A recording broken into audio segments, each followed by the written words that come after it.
most difficult. I guess having, for us, having a manufacturing team that was so closely monitored to start with. No one likes to all of a sudden be monitored to the point that we now monitor. So that was probably the hardest part, getting them on board. But now we have a situation where our staff are actually motivated by what they see in front of them.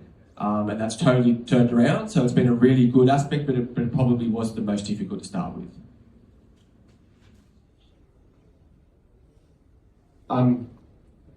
Technical information is probably the majority of what we got from Ryan, and that's what we asked for. How we dealt with our staff and change management, I guess, was something that we wanted to deal with in our way.